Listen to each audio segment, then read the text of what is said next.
When dinner becomes a nightmare, that is exactly what happens when parents face off with kids over eating their vegetables. Well, is it worth the fight, and are there tricks to change kids' minds? Well, the expert is here to answer all those questions, Dr.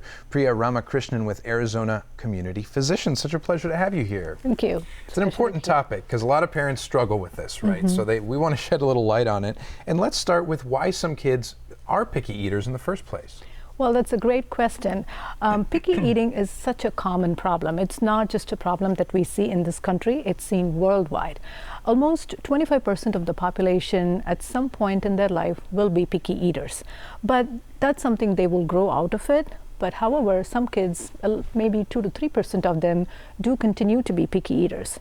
Why some kids are picky or fussy eaters depends on a lot of factors. And one of them, you have to understand the biology and development of taste preference.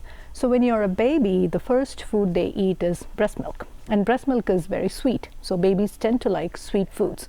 So from 6 months to 12 months, and that's when they are introduced all the complementary or solids. And at that time, babies are just exploring. So they are very happy to eat anything you put in front of the plate. And that's what most parents will say. So they're exploring different tastes, different textures. So by 1 year, your baby's taste preference is already established. So most parents will know by 1 year, oh, my baby likes this food or my baby does not like this food.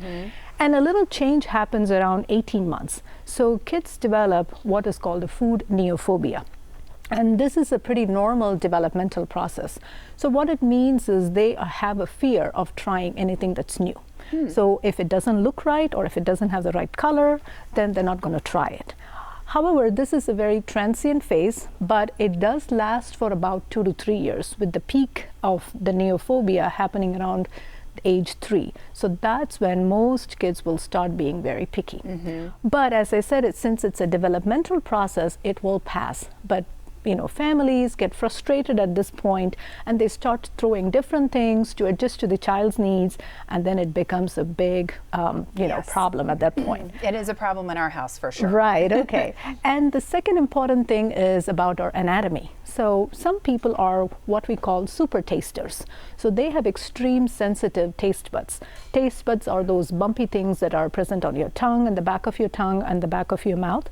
And for some kids who are super tasters, sweet can be extremely sweet.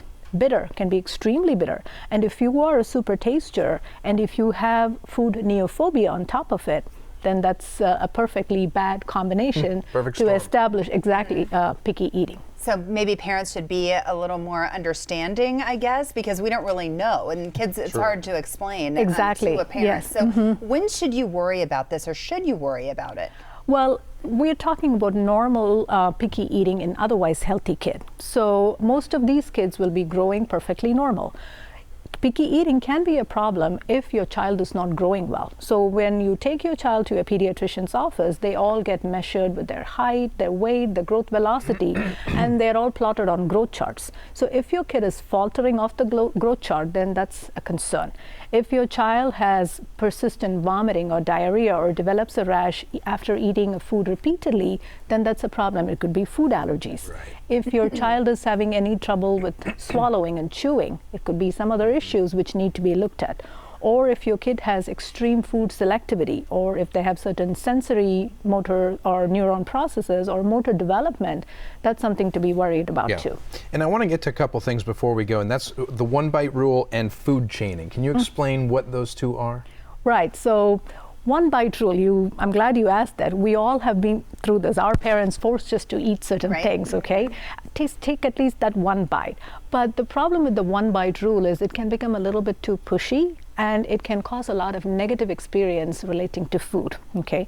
So if you ask adults, most of them who were forced to eat that broccoli or that Brussels sprouts, even till date, they will not eat that, okay? So it causes a lot of negative experience. And one famous nutritionist calls this as the division of responsibility. So as a parent, the parent is supposed to just provide the food. It's the child's responsibility to eat it. So if we start crossing that boundaries, then it becomes a power struggle, and the one bite rule does not work. And I talked about food neophobia. So a lot of studies have shown that it takes at least 15 to 20 exposures before a person starts to like that food. So just with one bite, it's not going to work. Right. Hence acquired taste, right? It is, yes, yes. Okay. There's a whole lot to know about this. We could talk about this all day. Thank you so much for the valuable information. We'll get people more information. Nice to see you. Thank you very much. Thank you, doctor. It's a pleasure. Yeah. If you'd like some help overcoming your mealtime battles with your child, you can call Tucson Central Pediatrics. The number is right there. It's 325-8000.